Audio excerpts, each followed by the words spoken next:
welcome everyone. As you know, this is our monthly meeting and webinar for good living practices that is hosted by Dr. Ram Rao. Dr. Ram Rao is a supporter of North Bay Hindu Center, and we have coordinated to provide the platform so he can discuss the issues all the good living practices that we can implement in our lives. And it is based on his book that he has written, the bestseller book that he has written. And we are taking this opportunity to get people to have the opportunity to talk to him directly, for him to share that information, and also for you to have a platform to ask any questions directly, and to so that everybody can benefit from it. This is session 8 today, and it is 8 months since we actually started doing this practice, this webinar, and we are extremely thankful for Dr. Rao and Padma Rao to have help us with all that advice and everything that we have benefited from. In this session today, he will discuss the importance of gentle fasting and its effects on the body, mind, and emotions. So the things that Dr. Rao will explore is fasting and ketosis, benefits of fasting, significance of ketosis, and Ekadashi fasting. So that is what we are going to be discussing. Without much further ado, Ram, the stage is yours. Thank you. Thank you, Radhika. Hope everybody can hear me. Good morning, everybody. Thanks again for joining me on this another session of Good Living Practice. Good Living Practice is a series where we are discussing about how the body, mind, and emotions function as one unit. Okay, and then this is how it leads to optimal immunity. When we talk about immunity, we are talking about physical, mental, and emotional immunity.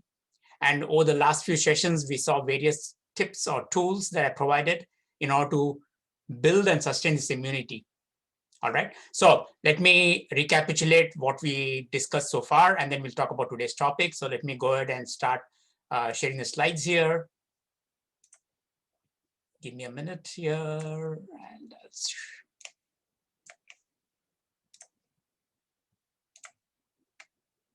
I hope you can see the slides. Yes. All right. So just like to recapitulate what we saw so far. Mindful, when we talk about good living practices, one way to cultivate good living practices is when we sit to eat or when we do our cooking. And I talked about how both eating and cooking is a form of meditation.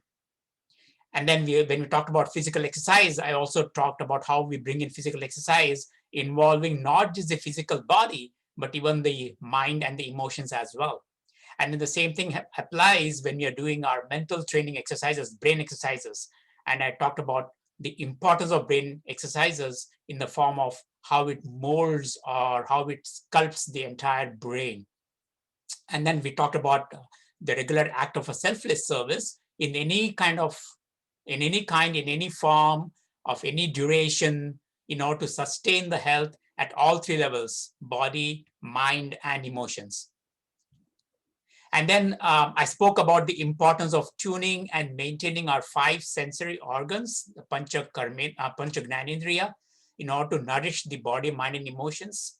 I talked about the importance of drawing in healthy, positive impressions through these 5 senses, and then so that the subjective responses that we get out of it brings us feelings of happiness and harmony. If we absorb unhealthy impressions through these 5 senses, then all we experience is suboptimal health, and then that can result in health issues and suffering.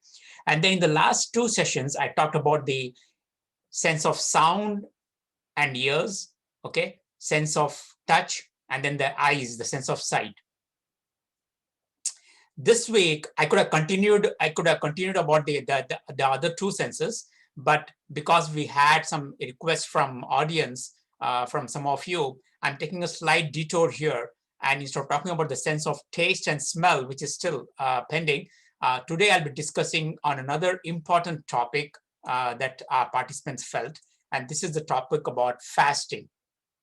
All right. And so I'm going to be combining, and by the way, in my book, Good Living Practices, I devoted an entire section on fasting. I talked about the importance of fasting. I talked about the fad behind it. And I talked about the physiological implications behind fasting. Today, we'll combine that topic in terms of both Ayurveda and modern science. Now, because we're talking about fasting, remember there's one aspect of fasting, which is not just fasting alone, but our life itself is influenced by the planets as well. Okay, and planets and their movement have a profound effect on our digestion. So there is a lot of information in astrology as well about fasting. All right, I'm not an expert in astrology, but when we talk about the last part of the talk will be on Ekadashi fasting, and I'll tell you a little bit about astrology, which I gathered from other experts. All right. So when we talk about fasting, we have to bring into account specific meal timings. Okay. And in one of my earlier talks, I mentioned about we have what we call clock genes in our body. Just like a watch helps us to determine the time of the day and the night, in the same way, in our own body, physiological body, there are clocks. We call it clock proteins and we call it clock genes. These clock genes or clock proteins, they work in tandem with the sun, the moon, and the earth. This important topic is called, the entire topic is called chronobiology. Chrono meaning light or time. So this is not Ayurveda, this is modern science, all right? So modern science agrees that based on the sun, the position of the sun, the moon, and the earth, there are certain things that happen in our own lives physiologically, okay? And we need to act accordingly. One of those things is the timings of your meal, okay? And so there are clock genes that regulate when to eat based on the Earth's rotation around the sun. So that's the reason why at noon, irrespective of where we are in this world, okay, right at the time when the sun is at its peak, if most of us, or rather the entire world or most of the world, goes to have their lunch, because that's the time when the clock gene in the brain, so there's a part of the brain called the suprachiasmatic nuclei. Okay, this responds, or it's in tune with the sun. And so when the sun is at its peak, this part of the brain triggers the clock gene for hunger. Okay, and that's the reason why all of us, irrespective of where we are in this world, right at the time at 12 noon, we feel hungry. Okay, that's the reason that the reason is that the brain sends a signals to the stomach saying that you need to prepare for the incoming food. Okay, and that is what we call the appetite signals or the hungry signals. So that's the reason why at noon, digestion is at its strongest. Okay, so just as the digestion is strongest at the time of when the sun is at its peak, in a similar way, the digestive capacity is low in the morning and in the evening. That's the time when the sun is setting or the sun is rising. And it is for this reason that in Ayurvedic medicine, in Ayurvedic system of medicine, the advice was that you have a big meal at noon corresponding to the sun, okay, and you have smaller meals in the morning corresponding to the sun's rising, and a smaller meal corresponding to the sun's setting. Now, of course, there's substantiated evidence-based studies to show that people who eat their biggest meal at noon, okay, they tend to suffer less from metabolic disturbances. They are more stable mentally, and they are less prone to emotional disturbance. So we see how the body, mind, and emotions, how they act in tandem, just based on a small change that you do. That is, the change is implementing your meal in the afternoon or the time when the sun is at its peak. And what Ayurveda claimed several thousands of years ago, now we have evidence-based studies to show that. Not only that, studies also showed that having the lunch as the biggest meal of the day helps people in losing weight.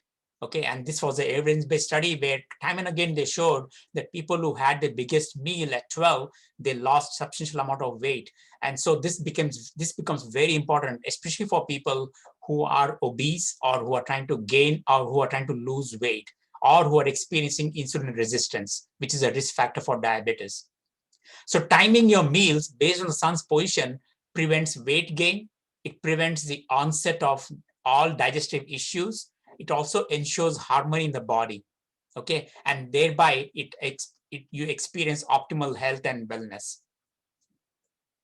Now, if you're accustomed to eating more than 2 meals a day, try to leave a 4-hour gap or a 4-hour window between the 2 meals, okay? Because what happens is hunger sets in every 4 to 5 hours. There's what we call a peak rise and a peak fall and a fall, okay? And so what happens is the peak rise in hunger is somewhere around 4 to 5 hours between 2 meals. So that's how you set a schedule. Now, in addition, after the sun sets, okay, it triggers the centers in the brain, okay, which tells you that, okay, it's time to eat a small meal. But at the same time, what happens is the clock gene for the sleep turns up. Okay, so as the clock gene for the hunger goes down, the clock gene for the sleep goes up. So that's the reason why around 10:30 or 11, you start feeling drowsy.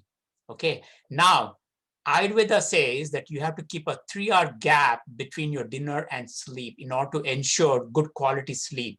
Not just that, it ensured immunity, greater protection at all 3 levels of body, mind, and emotions.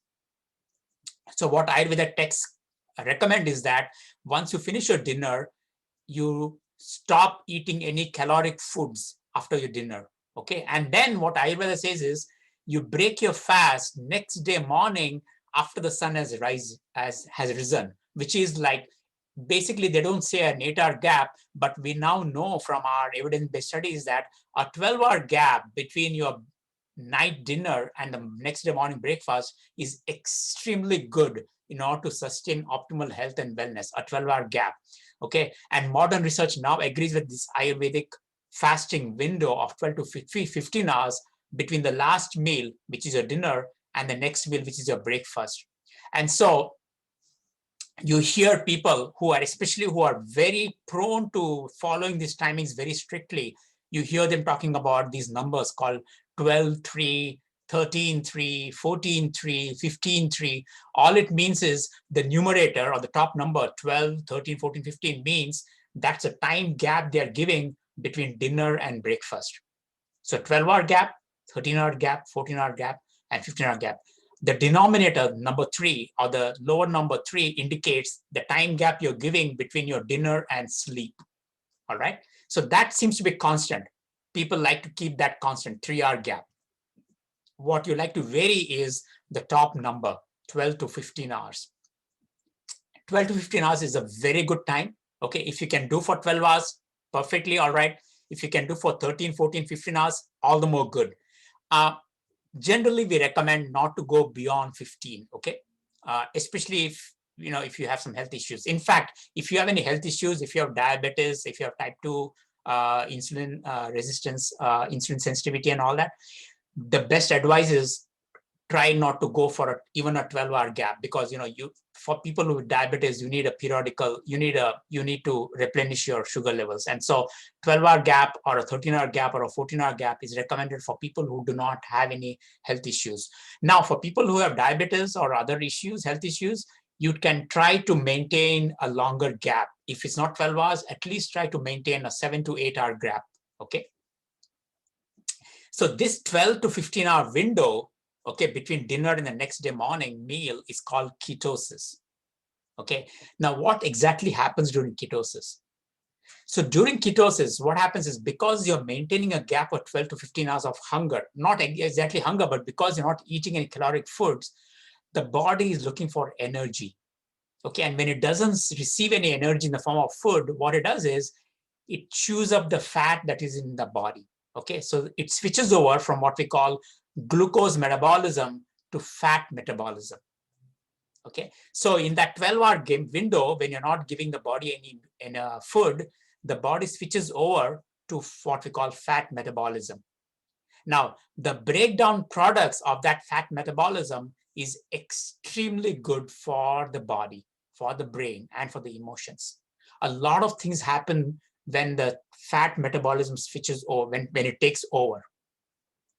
Number one, it helps to burn the excess fat. Okay, so whatever fat you have, so if you want to lose fat, a 12 to 15-hour gap is extremely good, because what happens is the body switches over to fat metabolism and starts digesting the fat.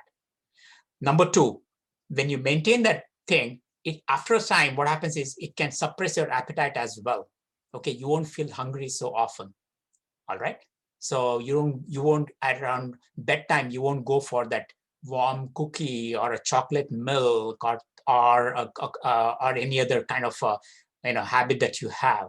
And so what happens is you're trying to suppress your appetite. And because of suppressing appetite, you are actually losing weight. The other thing that happens is your muscles become more stronger when you maintain this fasting period. Okay. The other thing that happens is during this window of 12 to 15 hours, when the fat metabolism is taking place, the fat metabolic products, they stimulate the production of a protein called BDNF. Okay. It's brain-derived nerve growth factor or brain-derived neurotrophic factor.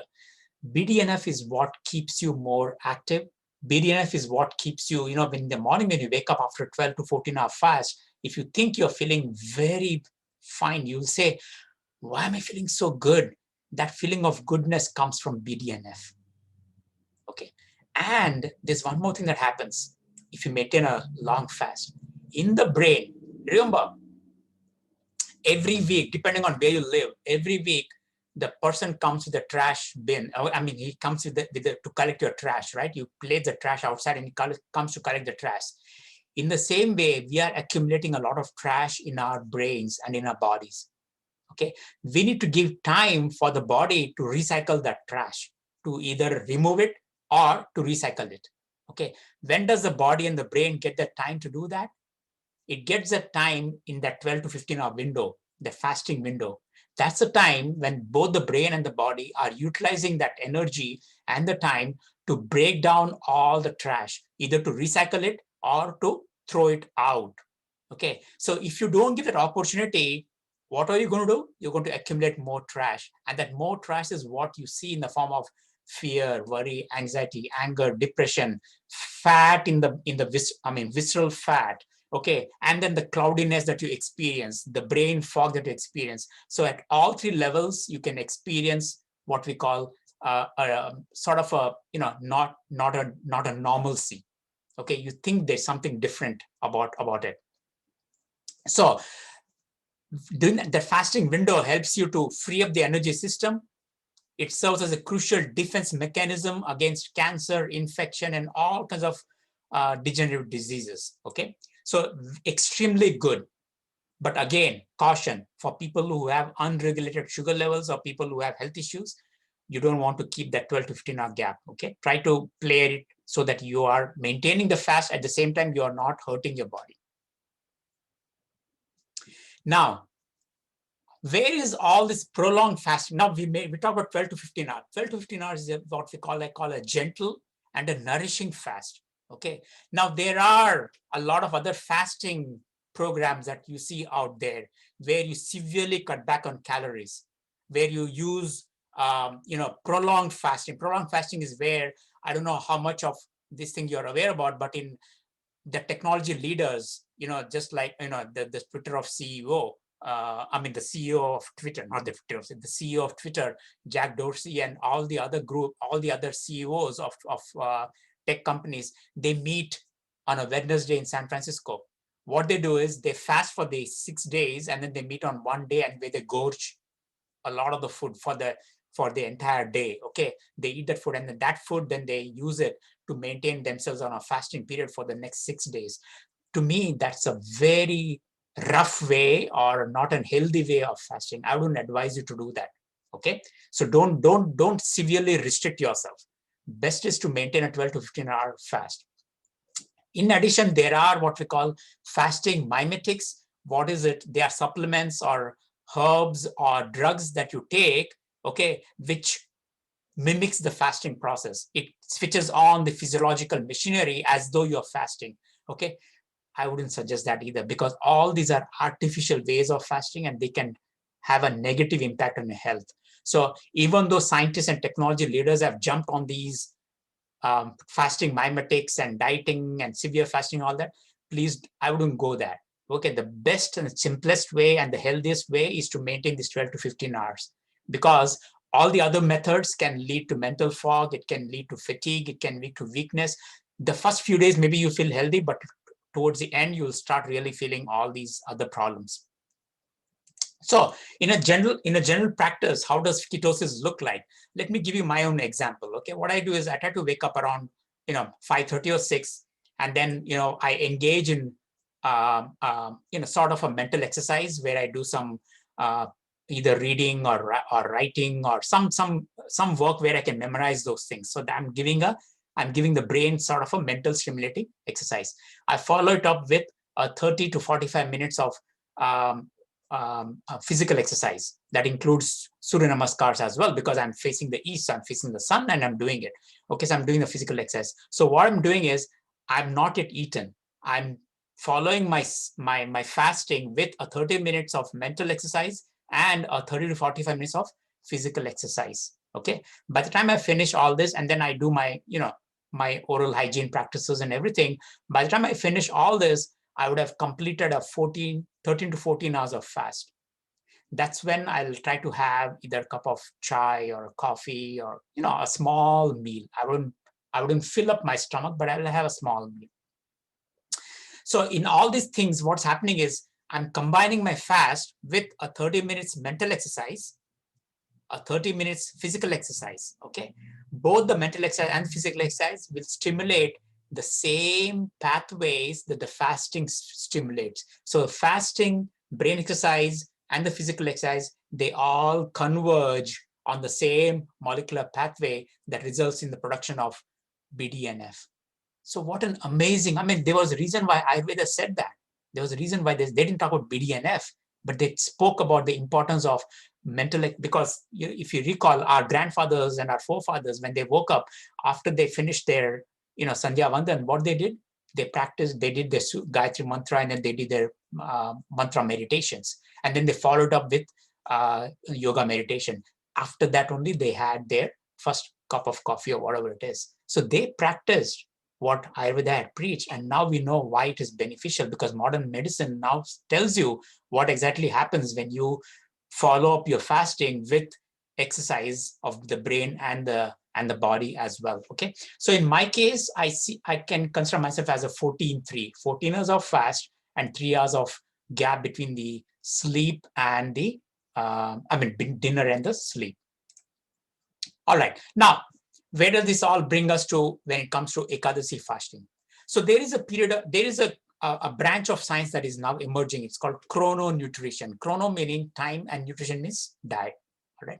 It's a study of how nutrition relates to your body's circadian rhythms. Circadian rhythms are nothing but the clock genes, the internal clock that governs the physical, mental, and emotional cycles of your body. So chrononutrition involves eating food at the right time in order to achieve certain outcomes. Okay, what are these outcomes? It could be brain development, it could be for memory, it could be for muscle growth, for sports performance, for fat loss, as well as to delay the aging process. Okay, so a lot of these are being studied in terms of modern medicine. Now, where does the concept of Ekadashi fasting comes up? And why did this come up in the first place? Now, remember, our ancestors used environmental cues. They used environmental cues to live an optimal life. I remember my grandfather used to tell me that his father, that is my great-grandfather, they never had wristwatches. They used to look up at the sky and they used to tell you the time. Okay, so in the morning, when the sun rose up, they knew it was time to do their morning practices, Surya Namaskar, Sandhya Vandanas, and all that.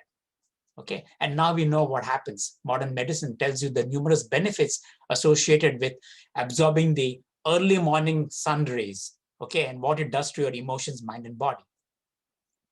In the same way, Ekadashi was also introduced into our system. And Ekadashi has to do a lot with fasting and chrononutrition. Now, if you look at the lunar calendar, I'm talking about the lunar calendar, Ekadashi comes twice in a month, okay, 4 days prior to what we call the night moon cycle, Amavasya, and 4 days prior to the full moon cycle, Purnima, okay? So what happens is now the earth revolves around its axis and rotates around the sun, okay? The moon orbits around the earth. There are twice in the month around the Ekadashi time, the astrologers call it trine. That is, the moon, the earth, and the sun, they form axis or a trine, okay? And this trine is what determines the position of the moon, either as a new moon, which is the beginning of the month, which we see it as a dark phase, or the full moon towards the end of the month, okay, which we call it as a full moon phase. Now, on both these days, on both these Ekadashi days, the gravitational effects of the moon is extremely strong on the earth. Okay, how do we know this? Well, if you are near to a coast, I mean, I was born and raised in Gujarat, okay, and I was living very close to the coast, and I used to observe that during the Ekadashi time, there used to be the waves were very strong. In fact, we were always advised not to go to the beach because the waves were very, very powerful. It used to actually strike the boundary walls of the town, okay? So this influence of the moon on these on twice a month on the earth was very profound, and our ancestors noticed that, okay? And what happened is they also noticed that because our body, physiological body, is made up of what? 75 to 80% is nothing but rasa and rakta, which is water, moisture, okay? And so the effect of the moon was extremely strong on these 2 days on our digestive system. Our digestive system is what? It's predominantly nothing but acidic juices. Okay, so what did it do? What did it do? We do not know. People say that it has an effect. Now, what it was, when I was doing my Ayurveda studies, I was looking at myself and thinking, can I notice the effects? And what happens is, but you have to really practice this. Over time, as I kept practicing these fasting-based programs, I noticed, okay, I became a little more in tune with my body. Okay, now please, I'm not, by saying all this, I'm not trying to say that I'm a perfect gentleman, or I'm not trying to boast. All I'm saying is relating my own experiences so that it helps you guys, all right? So let's take it that way, okay? So I'm not trying to boast my own capacities or my own health in this process. So what I did was, during the Ekadashi time, I tried to observe myself, and what I noticed was, sure enough, even though I was doing all these things, sure enough, there was something in my body didn't do well. I mean, I was not feeling quite at bliss. My eating or my digestive capacity was at its low ebb, or what we call it at its lowest on these 2 days. And of course, the days following Ekadashi. And that time I didn't realize. Only now when I look back and I think, oh, no wonder, because the moon's influence on the physiological body. So that's the reason why our grandfathers and our forefathers mentioned, they didn't want to talk about in terms of physiological effects, but they said the best thing is try to limit the amount of food you're taking, because your digestion is already compromised on this day and the days after that. So why not give the chance for the digestive system to be since it's compromised, to function at its not so optimal level. One way to do that is by reducing the amount of energy intake, or by reducing the amount of caloric intake. Okay, so whatever effects the moon had on the waters, on the tides of the earth, the same kind of impact it has on our own physiological body, our own digestion. All right, and that's the reason why our forefathers provided a system. They provided a chance for us to observe these 2 days of fasting. Why? Now you may wonder why this, because if you say it is good for your health, nobody will do it. So what they did was they said, okay, you fast on Ekadashi day, you will get a good spouse, or you'll get a good job, or you'll get a visa to go to the US, or you'll get a lot of wealth. So by giving those attractive measures, they were providing you an opportunity to do fasting so that it helps in your own body. Okay, so by creating the system, our forefathers created a natural way for creating ketosis, okay, in our own cells. So either you could do it, either you could do ketosis throughout the month, or if for some reason you're not able to follow it, then try to at least, they give an opportunity to do it on the Ekadashi day, twice a month. Do it on those 2 days where you are trying to limit the amount of calories. So in all these cases, what's happening is you are actually promoting a good physical, mental, and emotional growth. Okay, so there is a reason why Ekadashi fasting was introduced. And I think, I give you some of the reasons, okay? My suggestion is look to your own selves, okay? Now, when is it coming for us in this month? In another 2 days, I think, or Tuesday or Wednesday is going to be Ekadashi day for us.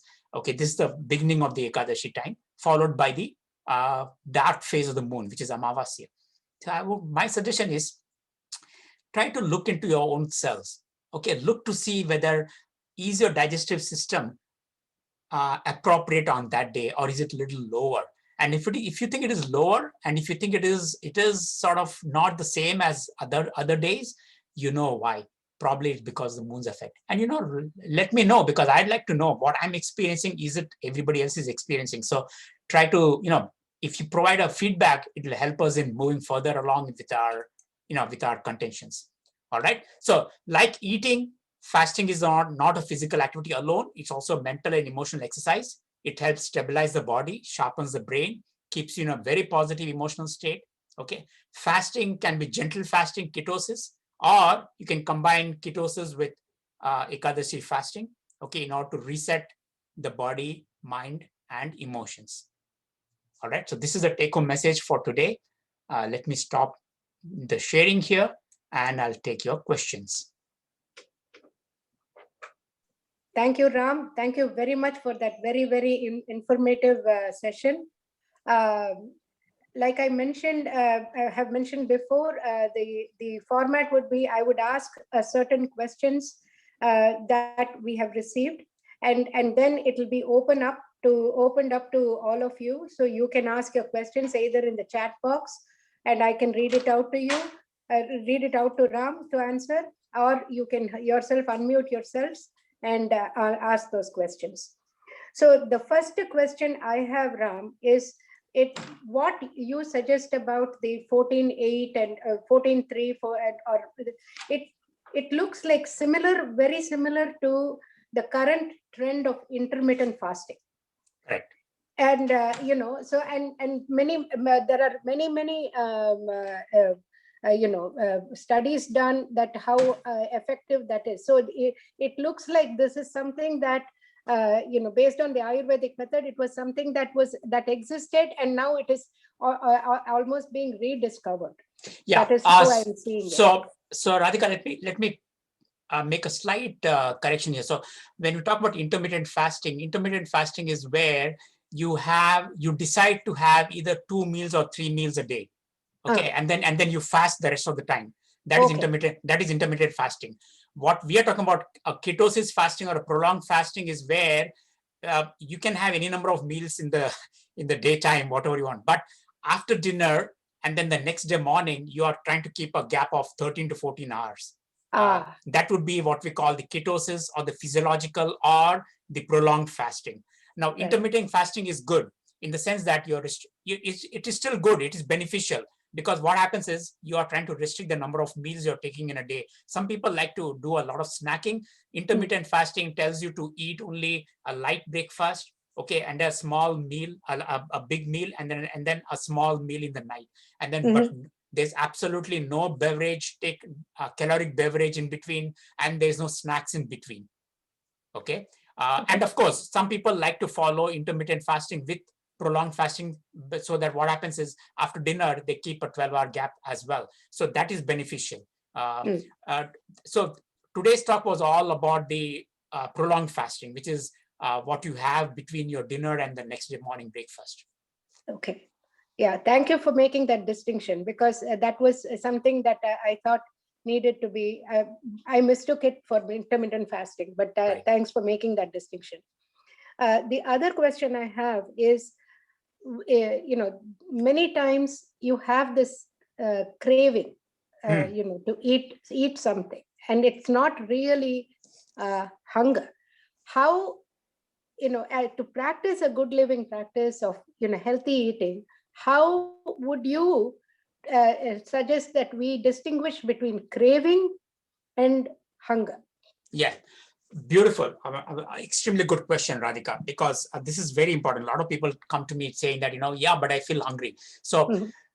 when you say you're feeling hungry, think about two things. Okay, number one, if you're feeling truly hungry, okay, now there are what we call in chrononutrition, we call these rapid metabolic individuals or fast metabolic individuals. These are the people who can metabolize the food very quickly, okay, and then they'll start feeling hungry. Now, normally anybody, irrespective of who you are, anybody, or for that matter even the brain, can withstand few hours of gap between meals. It's not necessary that just because you're feeling hungry that you have to eat. Okay, that feeling of hungry has come about because of the way we were raised from our childhood days. Okay, but if you look at the physiological machinery, the brain and the body does not require calories between two meals or between three meals. It doesn't require, because whatever we give between for those 2 or 3 meals is sufficient. In fact, there are people who eat only 2 meals in a day, and the brain Yeah. and the body can function efficiently with that.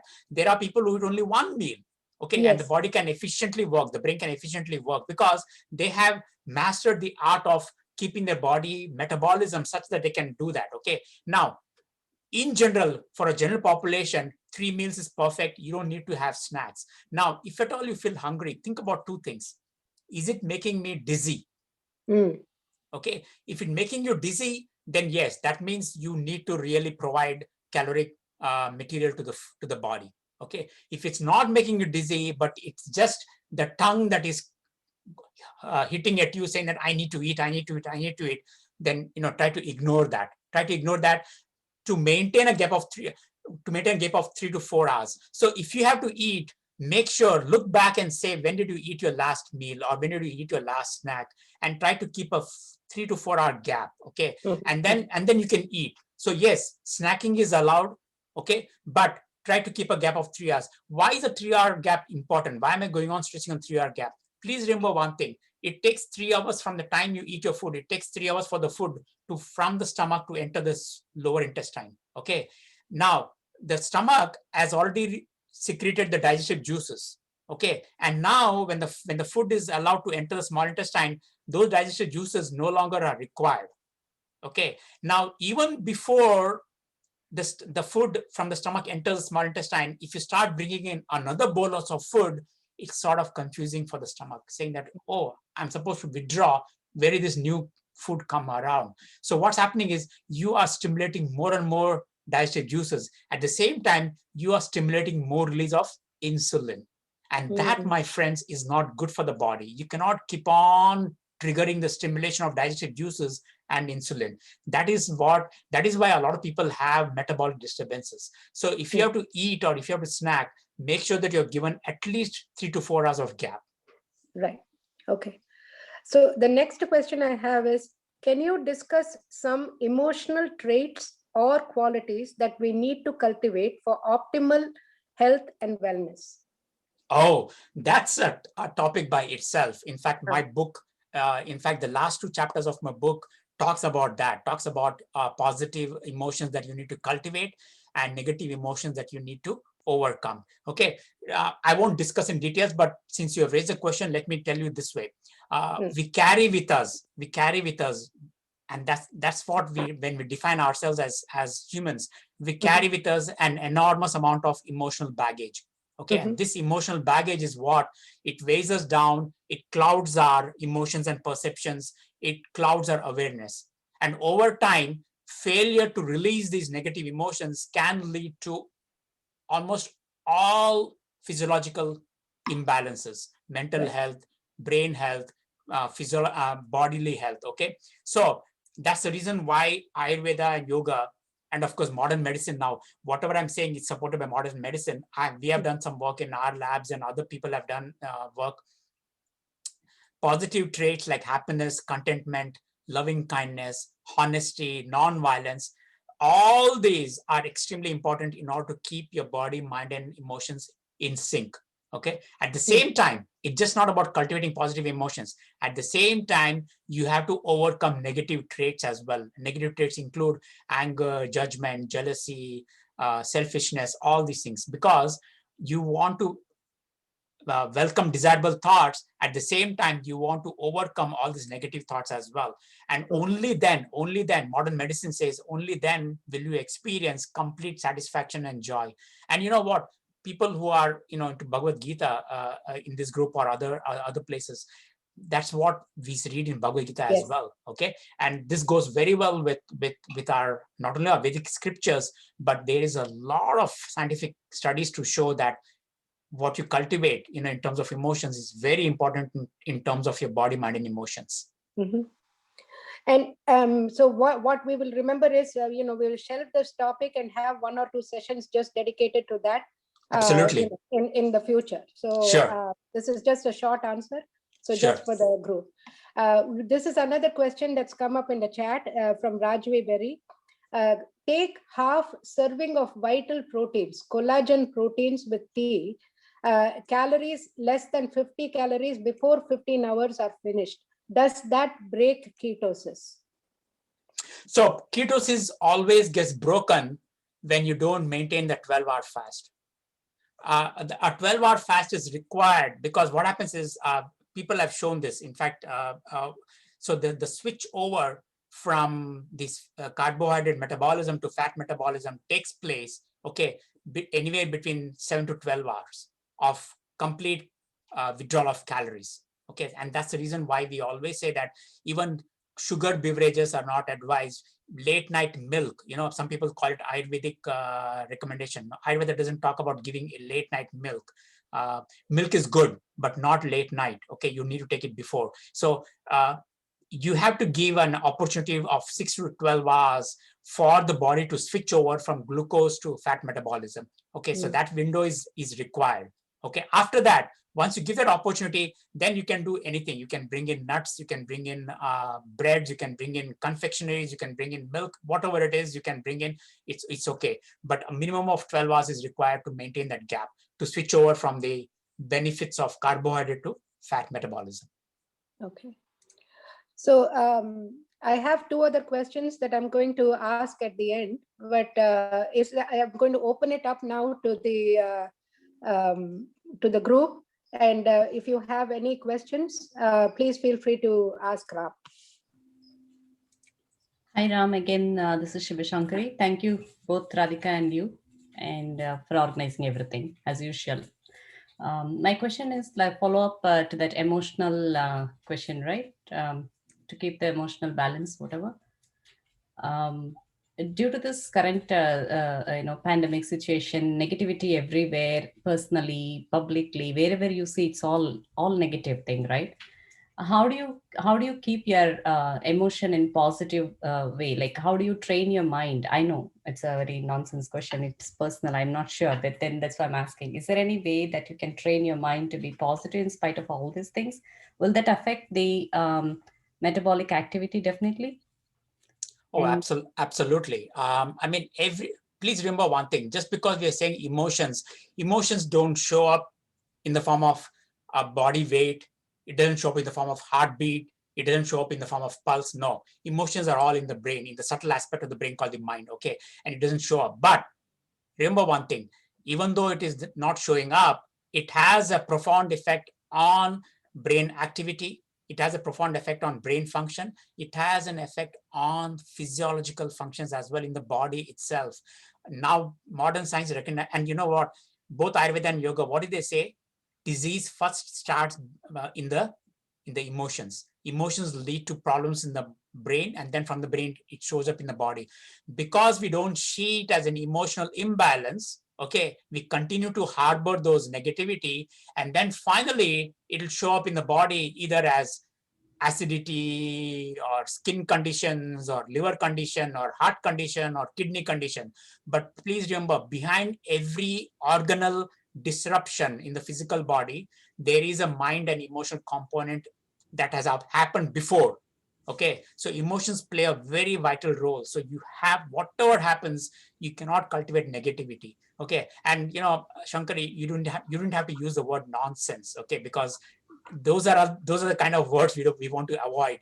I mean, every question is welcome. Nonsense is again an emotional negativity. Okay, you don't want to cultivate those words. So try to cultivate positive words. And how do I mean, it's you are asking a question that is saying, how do we cultivate positive emotions in the midst of all this turbulence? Well, I mean, it's just like the way you cultivate the good habits of eating properly, you cultivate the good habits of doing a physical exercise, you cultivate the habit of doing selfless service. In the same way, think about uh, um, emotional cultivation as another practice that you have to inculcate.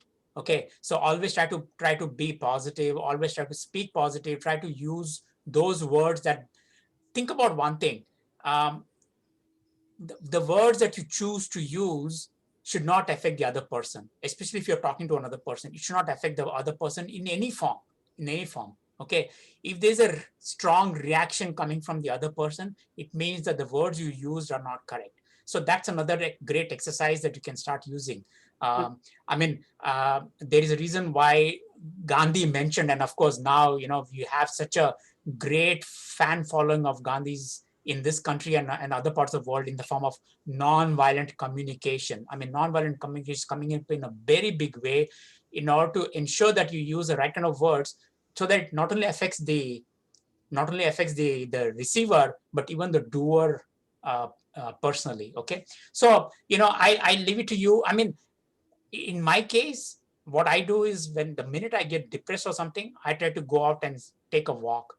Okay, now it's so beautiful, and I'm glad you raised this question, Shankari, because traditionally what happens is, the minute you're depressed, the minute you're sad, the minute you're frustrated, the minute you're angry, remember one thing: it is the body's way. What we do is, we try to reach for security. Okay, and what is the security? We try to grab a meal, we try to grab a sweet, some kind of thing. Because why? The minute you put in your mouth, that provides security. And there is a reason for this. If you look at evolutionary biologists will say, what they say is that the day you were born, the first thing that you did, okay, as an act, was going to your mother's breast milk. Okay, that provided you so the holding of the baby towards the bosom and then feeding it, okay, provided the security. And that security now comes up in later lives, when we become old, in the form of, when we get frightened, or our emotions are disturbed, we try to reach for food. Food provides us that security. In the minute we place it on our lips, it's as though we are secure. Okay, so when your emotion disturbed, the first thing I wanted to do is, please don't reach out to the food. In my Because case, sorry that to disturb you, let me finish this. You don't want to reach the food. Instead, go to nature, go to your yard, go to the park, try to observe the plants, try to observe the animals, try to observe the insects, try to observe the birds. Immediately, I mean, I've told a lot of my patients to go to the park. The park is a beautiful place to bring down the emotions, not to reach for the food. Okay, Shankari, go ahead. You had something else. yeah. So what I was trying to say is, in my case, I don't eat food. I don't eat anything at all. That is my problem. I Okay. go to the other end. Actually, when I'm sad or kind of going into the negative emotions, then I don't Okay. really eat anything. Okay. If you're not eating the food, that's fine. But my suggestion is, go to the park. Try to observe people, try to observe their activities, try to observe the trees, try to observe the natural beings there, and that will immediately bring the emotions down. Yes. And it'll encourage you to do some healthy eating. Yeah. Or if you're close to the beach, go to the beach. That's the best way. Another best way is to observe the waves of the ocean, observe the sun's rays, observe the clouds. All these are stimulating to the brain, and it immediately brings down, it overcomes all negativity. Okay. Yes.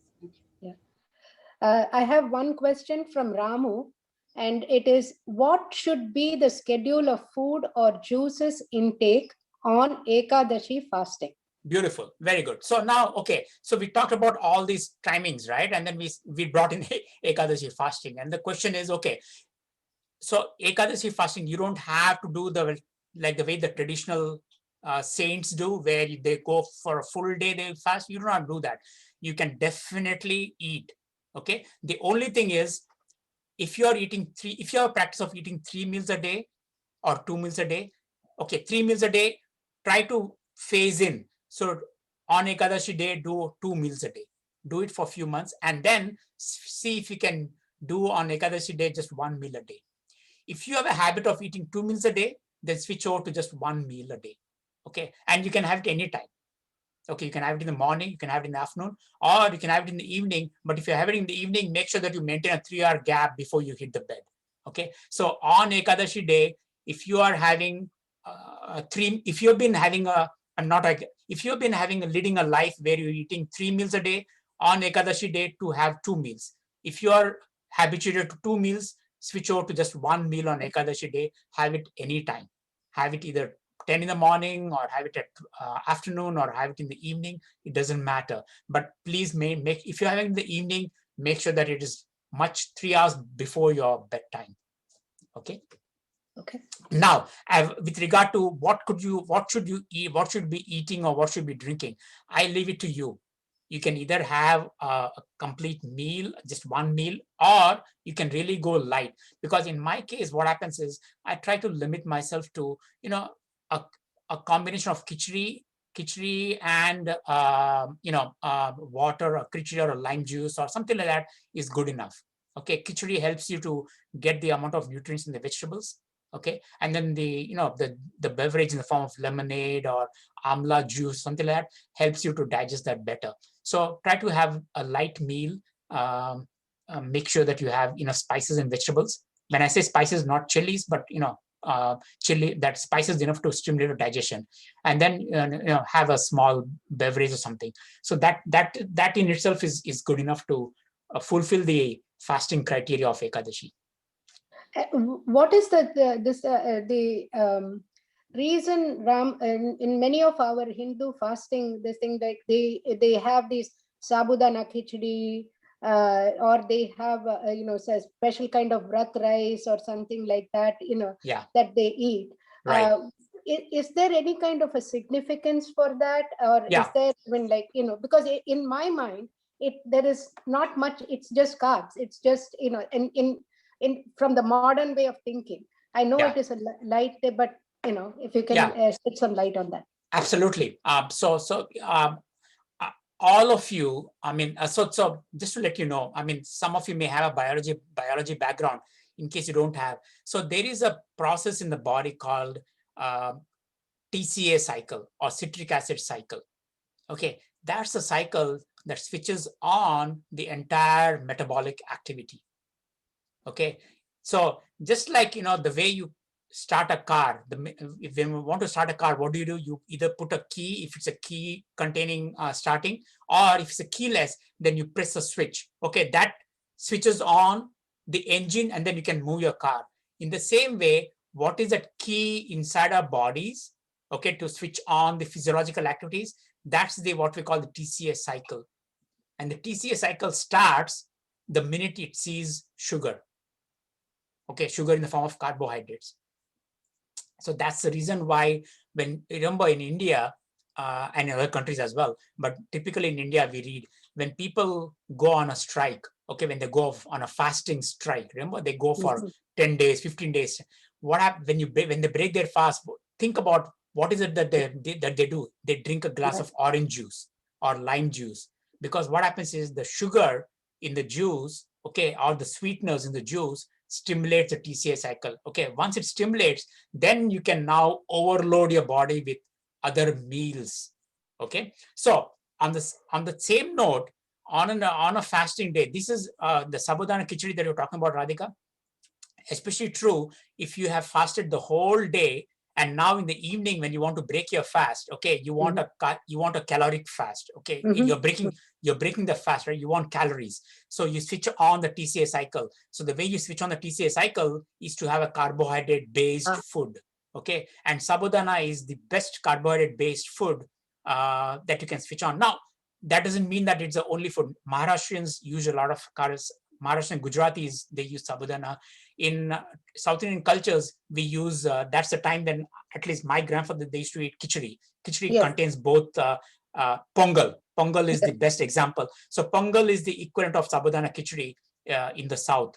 Again, the same reason, we are giving carbohydrate calories to switch on the metabolism. And then, of course, the body starts functioning. Correct. Okay. Any other questions? Sorry, it was a very long answer for a short question, but I wanted to explain the science behind it. Ram sir. Yes, Beautifully sir. done. Yeah. Actually, on Ekadashi, some people say that you can eat fruits. Yes. What does it Same affect? Same principle, Sriram. So what happens is, now think about fruits. Fruits, it's a beautiful example because fruits in itself is a meal. In Ayurveda, we never think of fruits as a snack. We consider fruits as a meal. That's the reason why in Ayurveda, we always say, if you're into fruits, please take fruits not as a snack, but fruits in itself is a meal. Okay, so if fruits in itself is a meal, what does it mean? It means that it has all the necessary constituents that you get from a full meal. So it has carbohydrates, it has fats, it has proteins, it has minerals, it has other supplements as well. So that's the reason why on Ekadashi day, if you don't want to eat a proper meal, you can switch over to fruits as a meal, because fruits by itself provides all the necessary ingredients. And that's the reason why typically in India, the people who are in the Himalayas and all that, they'll on Ekadashi day or following the Ekadashi day, they'll only eat fruits because they know that they're getting all the necessary amount of nutrition from fruits itself. And if you're combining fruits, if you're taking fruits, I know some people like to eat one specific fruit, but I would suggest fruits by itself. It's not a snack, it's a meal, but combine all your fruits, make a mix, make a ball of fruits and have bananas, strawberries, whatever fruits you like, combine it and then eat it. And if you combine with avocado, remember, avocado is not a vegetable, avocado is a fruit, and avocado is filled with fats. So now if you're combining with avocado, you're getting the best of sugars and fats. So it's a complete meal by itself. Yeah. Any other questions? Hi Ram, this is Vaidehi. Thank Hi, you Vaidehi. Radhika and Ram for everything that you do. You have no idea how much you're helping millions of people, even if they don't attend your class, your session, but just by the word of mouth. I just wanted, you touched on the fact that between hunger and cravings. Now, can we say that all snacks can be categorized as cravings? And if so, see, Indian food doesn't have, you have to have X amount of carb, X amount of fiber, X amount of protein. We don't have that much protein in our Indian lentils and thing. It's got more carb. So when you cut that down, then you are making place for a lot of snacks, and which is now considered as cravings. So how do you balance the cravings and the protein intake in vegetarian food? That's the reason why, if you look at traditionally an Indian meal, if you compare, so remember one thing, when we talk about intake, balanced meal, there is no, all we're taking is, do we have sufficient carbohydrates to switch on the TCA cycle? Okay. Do we have sufficient proteins to maintain the muscle growth and the bone growth? And do we have enough fats to sustain the digestive process? Okay. Now, it doesn't mean in terms of quantities. There is a reason why, if you look at the traditional Indian meal, and this is not coming from me, this is coming from World Health Organization. They have produced a newsletter where they said the most balanced meal is an Indian meal. And the reason they put out the reasons why they say that, because if you look at an Indian plate, a typical meal, I'm not talking about the buffet. Okay, the buffet is, that crosses all the boundaries. I'm not talking about the buffet, but a typical Indian meal, we always have carbohydrates, we have proteins. Proteins comes in the form of dals. And if you're combining proteins with your carbohydrates, if it's a daily meal, that protein is enough. That dal that you're taking with all kinds of lentils that you're adding to your carbohydrates is more than sufficient to maintain your body. So we don't want to accumulate a lot. It's enough to maintain and to move on. And it's not one day, we are doing it every day. So that amount of protein that you're taking daily is sufficient. It's just enough for us to build ourselves. Okay, so that's the reason why typically, if you see, even a small meal like a khichdi or a pongal, notice what we did.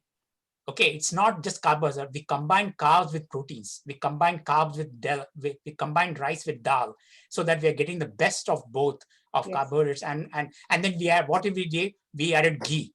Why did we add ghee? Because now we are taking fat in the form of ghee. Even if it's half a teaspoon, that itself is enough, because it's the amount of calories it generates is very good to sustain for that meal, for that amount of time. Okay, so now if you do that two times a day or 3 times a day, that is providing you enough sufficient calories. So that is number one. Number two,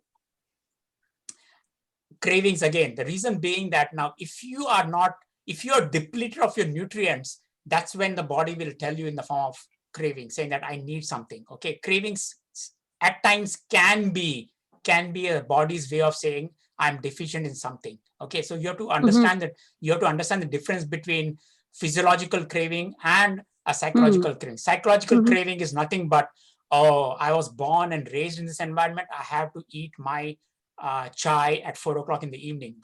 Nobody put a rule saying that 4 o'clock in the evening you have to have a chai. It's just we were raised in that environment, and so now we got used to that. Okay, so you have to sort of differentiate between that physiological and psychological cravings. Right. Anything more? So we don't have to worry about how much protein is there in Indian it's sufficient food. Okay, it's sufficient. Believe me, if you are taking a daily dose of protein in every meal, that itself is sufficient to maintain our bodies. Because I always feel hungry, so I eat a good lunch, and I'm not a snack eater by habit. But I do feel it is definitely comes across as cravings, because I feel like maybe I didn't eat enough. No problems. I mean, as I said, there are fast metabolic turnover personalities in the group. Okay, not every, this is a standard thing. Now there are exceptions. There are people who may not feel hungry at all throughout the day. My brother eats only one meal in the evening at 7 o'clock. Throughout the day he fasts. He doesn't take anything. Okay, now he has adjusted himself so that he doesn't need it. So there are people like that. Okay, now in your case, my suggestion is maybe you're a fast metabolic achiever, and so that's the reason why, not achiever, but fast metabolic turnover. And so that's the reason why your body needs it. So don't hurt yourself. Make sure that, because what happens is, remember one thing, the physiological craving, if you don't not psychological but physiological craving, if you don't attend to that, okay, it can create problems in the body. Okay, what will happen is the digestive juices will start digesting your own tissues, and that will show up as acidity and GERD and inflammation in the colon and all that. Okay, so please attend to that.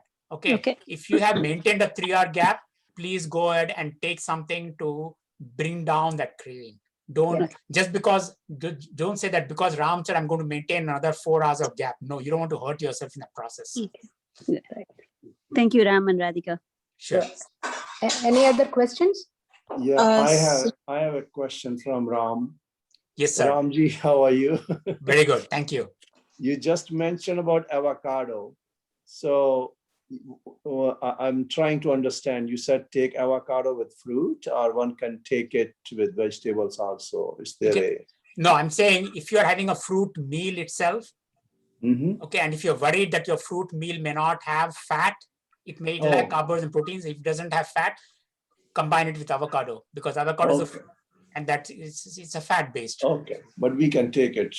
I take it in the lunchtime, and I take it in the morning. Oh, absolutely. No problems. Thank you. Sure. I think someone else also wanted to ask. Yeah. Hi, Ram Garu. This is Madhavi. Yes. I have two interrelated questions. Is like Murthy always like maintains it like breakfast he eats his, irrespective of hunger or not hunger, breakfast, lunch, dinner. Like he maintains that. But for me, I wait for a cue for my body to have like, oh, if I'm hungry, I eat. Otherwise, I just don't go for the food. And so there's so much difference that he maintains a regular weight all throughout his life. But For me, it is the opposite way. I do this or that. It is always hard on me with respect to the metabolism or something. So, like, what is it? What is the difference? Like, Okay. Yeah. So, a lot of people come to me and they say, why is it that I'm not able to lose weight, or even if I do correctly everything? Please remember one thing. Just because I mentioned all this does not mean that people, should restrict themselves and not eat at all in order to lose weight. There are what we call constitution. Okay. And in Ayurveda, we call it the kapha constitution. Kapha constitution means definitely you'll have a little more fat compared to the rest of the population. Okay, that is your natural self. That is what you are born with. Okay, that is your prakriti. Prakriti is your constitution. There's no way you can deviate from that. You may enter into a fat diet and kill all your fats and become very thin, but because that is not your prakriti, over time, after some time, you will definitely regain back those fats. Okay, so think about it as your constitution. Okay, now having maintained that constitution, the question is, what can you do to ensure that you maintain that and you do not override it with more calories and more fat? You don't want to do that. You want to maintain your body, but you don't want to accumulate. So that accumulation thing is where all these principles will now fall upon. Okay, maintain a 12-hour gap. Make sure that you are not intermittently snacking. Chewing is one of the most natural ways to lose fat. Okay, I talked about that long time back, but I'm once again bringing this to the forefront.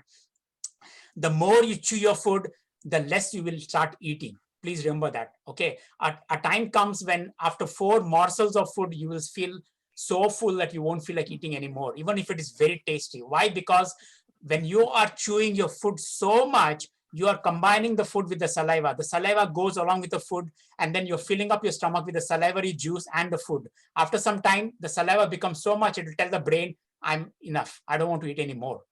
Okay, so chewing is extremely important, my friends. So chewing is extremely important. So keep that in mind when you want to lose fat. So don't trying to cut down on your meals, but instead try to see if you can, maintain all these principles of 12 to 14-hour fast, chewing your food well. Okay, eating, making sure that while you're eating, your focus is on the food. Okay, don't eat in front of the computer, don't eat in front of the TV. All these things, if you keep in mind, then definitely you'll maintain. There is no reason why your metabolism will not come back to normalcy. That's what all I'm saying is. thank you. We can't hear you, Radhika, you're muted.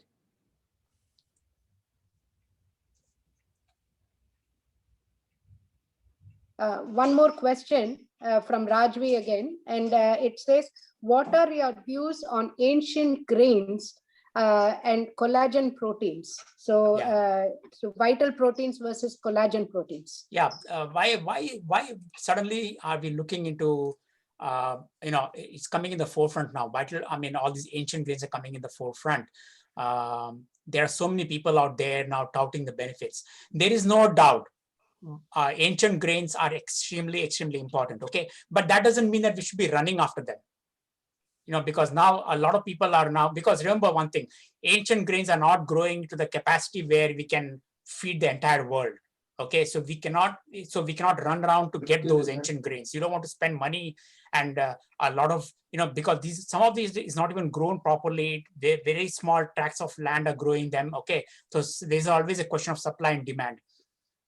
And the reason why the ancient grains became more popular is because we have, yesterday I was listening to Vandana Shiva's talk. We had our Ayurveda conference and I was listening to Vandana Shiva's talk, which talks about ecology and agriculture. We have come to a stage where we have decimated our lands, okay, and we are growing all these grains that is not providing any nutrition. The wheat, the rice. Why are we seeing so much of wheat allergy in our population? Why are we seeing so much of corn allergy? Why are we seeing so much of milk allergy? Why are we seeing, all these things we didn't have before.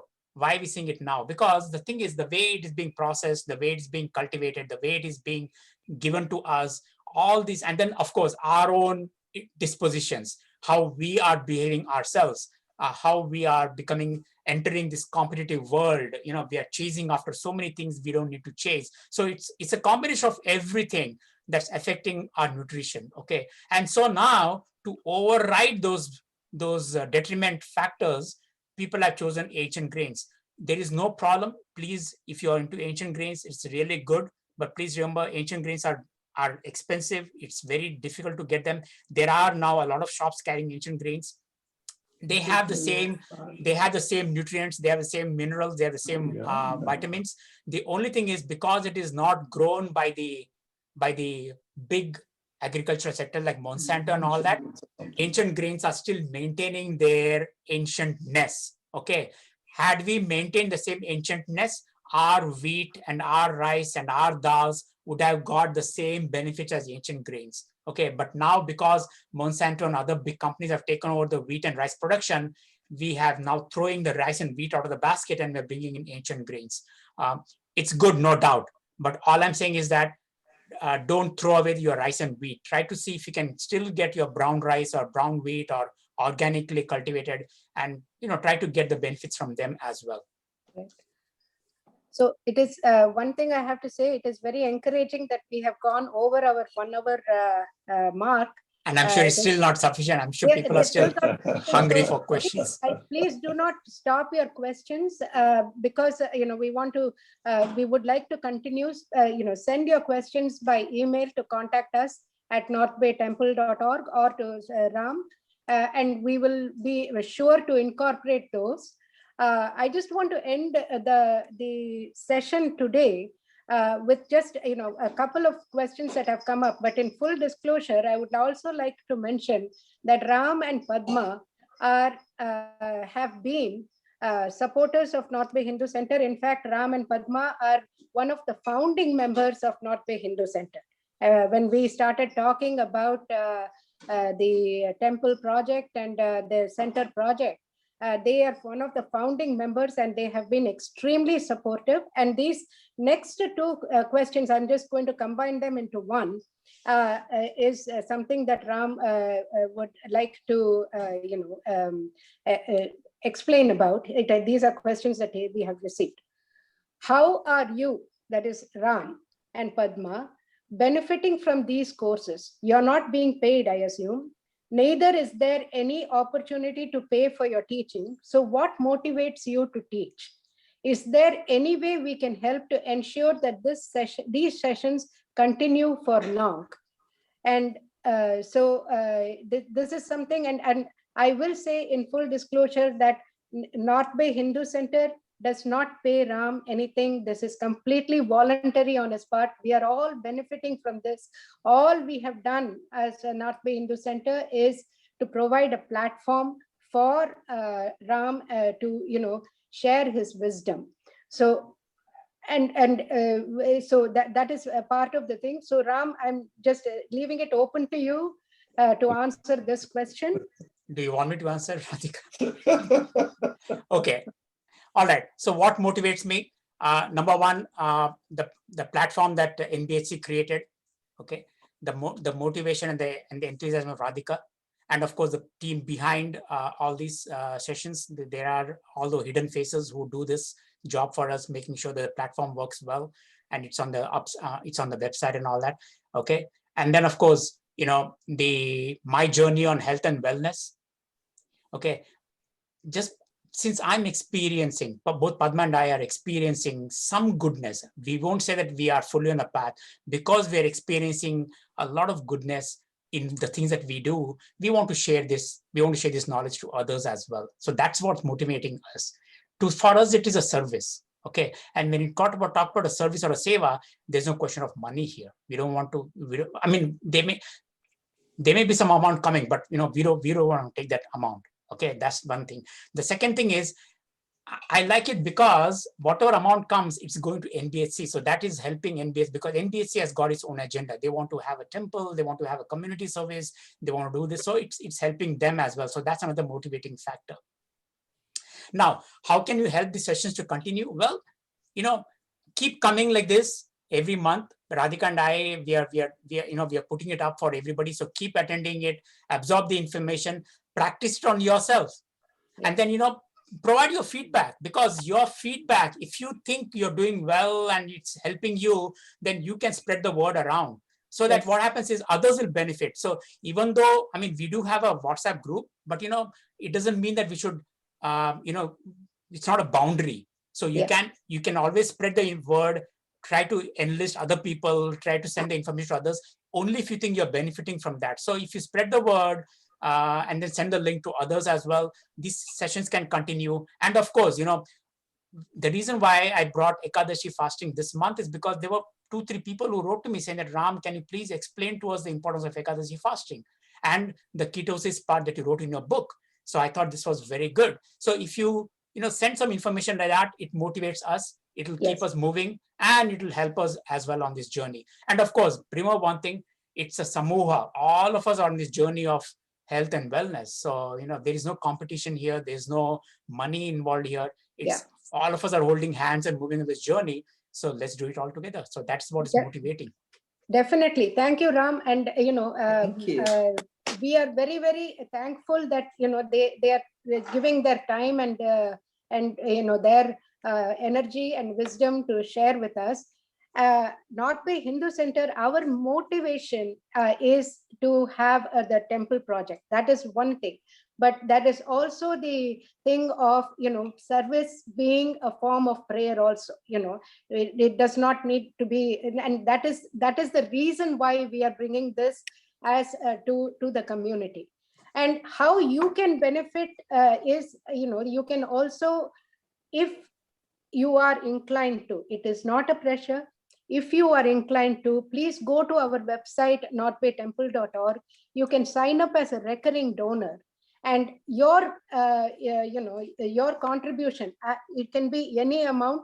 Your contribution will help us to, continue doing this, to bring more resources to you. And it is going to come back to you in some form or the other.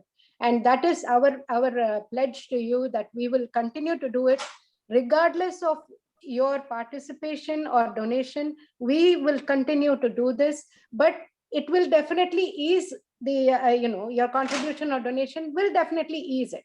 And in fact, just before this session, Ram, Padma, and I were talking about what other topics we can do, continue this on a monthly basis. So send us your feedback, send us, your questions. We will incorporate that, and it'll give us ideas to continue these sessions in the future. So we are not going to stop it. There is not, any particular timeline or anything for us. We will continue as long as you continue to come and, spread the word is all we are asking. Thank you, Ram.